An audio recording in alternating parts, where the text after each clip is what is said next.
नमस्कार साथियों, बाइक गोपी चैनल पर फिर से आप लोगों को और एक नए वीडियो में स्वागत है। आशा करते हैं कि आप लोग अपने जीवन में खुश होंगे, मस्त होंगे और मजे में भी होंगे।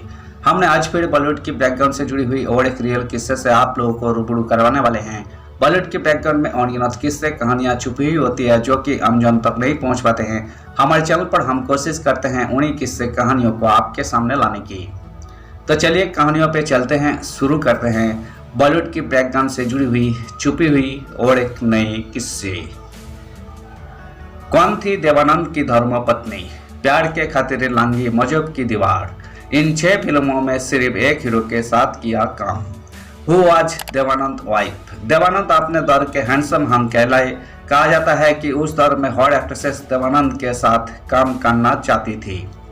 और तो और उनके चाहने वालों में लड़कों से ज़्यादा लड़कियों की शंका होती थी, लेकिन देवानंद ने सभी का दिल तोड़ उस हसीना से शादी की जिसको आज भी बहुत कम लोग जानते हैं। है अपना दिल तो आवारा, ना जाने किस पर आएगा। ये बॉलीवुड का बहुत खूबसूरत गाना है जो बॉलीवुड के सदाबहार रोमांटिक हीरो देवानंद पर फिल्माया गया। लेकिन क्या आप जानते हैं कि इस गाने के बोल उनकी असल जिंदगी पर बिल्कुल सटीक बैठते हैं। देवानंद की जिंदगी जितनी रंगीन पर्दे पर थी उतने ही दिलचस्प पर्दे के पीछे भी रही।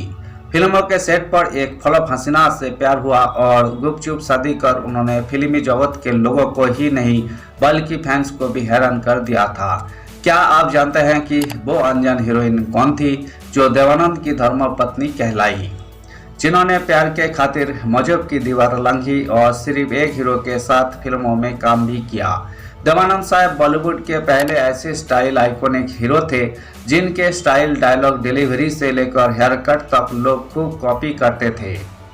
उनके सफ़ेद शर्ट के ऊपर काला कोट पहनना तो स्टाइल ऐसा बना कि कोट को इंटरफेयर करना पड़ा और उन पर सफ़ेद शर्ट के ऊपर काला कोट पहनने की पाबंदी तक करनी पड़ी थी।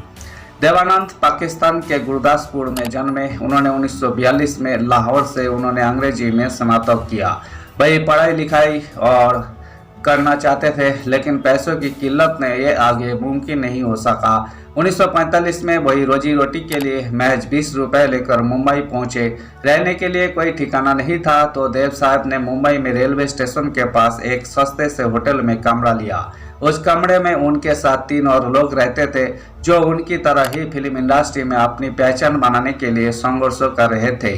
धीरे धीरे समय गुजरा और पैसे खत्म हो गए। काफ़ी मशक्कत के बाद मिलिट्री सेंसर ऑफिस में उन्हें नौकरी मिली, जहां उन्हें चिट्ठियों को उनके परिवार के लोगों को पढ़कर सुनाना, इसके लिए उन्हें 165 रुपये पगार हर महीने मिलती थी। लगभग 1 साल तक नौकरी करने के बाद वही अपने बड़े भाई चेतन आनंद के पास चले गए। भाई सिनेमा के दुनिया में उनसे पहले से थे, तो उन्होंने छोटे भाई को फिल्मों में छोटे मोटे रोल दे दिया। तभी किस्मत का दरवाजा खुला और देवानंद ने 1946 में फिल्म हम एक है से एक्टिंग डेब्यू किया। यही फिल्म चल नहीं पाई, लेकिन इसके बाद आई फिल्म जिद्दी से वो रातों रात स्टार बन गए। अपने पूरे फिल्मी करियर में उन्होंने 112 फिल्में की, जिसमें टैक्सी ड्राइवर, 9-11, गाइड, काला पानी, असली नकली, मेरा नाम, तेरे मेरे सपने, कोई ऐसी फिल्म है। सिनेमा में फिल्मी कलाकारों के चर्चे हमें खूब सुनने को मिलते हैं। कई बार उनका ब्रेकअप हो जाता है तो कुछ शादी कर खुशहाल जिंदगी बसा लेते हैं। वो दौर आज के दौर की तरह बहुत फास्ट नहीं था। उस दौर में फीलिंग्स और इमोशंस बहुत मायने रखते थे। देवानंद वैसे तो सुरैया को बहुत चाहते थे, लेकिन सुरैया के परिवार को ये रिश्ता मंजूर नहीं था, क्योंकि इस रिश्ते के बीच में मजहब आड़े आ रहा था। सुरैया तो इस प्यार को नहीं भूली और उन्होंने कभी शादी न करने का फैसला किया। फिल्म टैक्सी की शूटिंग के दौरान उनकी मुलाकात एक्ट्रेस मोना यानी कल्पना कार्तिक से हुई। दोनों के बीच में पहले दोस्ती हुई और फिर ये दोस्ती परवान चढ़ने लगा। मुलाकातों का दौर शुरू हुआ और फिर एक दिन वो हुआ जो किसी के लिए हैरान करने वाला था। रोज की तरह सभी शूटिंग के लिए पहुंचे थे। फिल्मों की शूटिंग के दौर कैमरा, लाइट, एक्शन होता रहा, लेकिन लंच ब्रेक के दौरान लीड एक्ट्रेसेस गायब हो गए। सभी परेशान थे कि आखिर दोनों कहां गए, क्योंकि शूट के लिए देरी हो रही थी। दोनों कुछ समय के बाद वापस पहुंचे और सेट पर शूटिंग शुरू हुई। दोनों ने किसी को कुछ नहीं बताया और काम शुरू किया। लेकिन उनकी इस चोरी को एक कैमरामैन ने पकड़ लिया था। कैमरामैन की पारखी नजरों ने देवानंद और कल्पना कार्तिक की चोरी पकड़ ली। उन्होंने सबके सामने कहा कि ये अंगूठी अभी तक तो नहीं पहनी थी जो ध्यान भटका रही है। देवानंद समझ गए और वो कैमरामैन को साइड में ले गए। उन्होंने कहा इसे कुछ समय के लिए राज ही रखे। बाद में पता चला कि दोनों पहले कहीं कोर्ट मैरिज के लिए इंतजाम कर चुके थे। शूट ब्रेक के दौरान दोनों चुपके से निकल गए थे और शादी की फॉर्मेलिटी पूरी कर ली थी। देवानंद ने शादी क्यों निजी रखी इसके बारे में बात करते हुए उन्होंने कहा था कि शादी एक निजी फैसला होता है। मैं शादी की ढिंढोरा लोगों के सामने नहीं पीटना चाहता था। कल्पना एक ईसाई पंजाबी परिवार से आती थी। देवानंद के भाई चेतन आनंद ने उन्हें फिल्म बाजी में साइन किया तो उनका नाम मोना सिंघा से कल्पना कार्तिक कर दिया।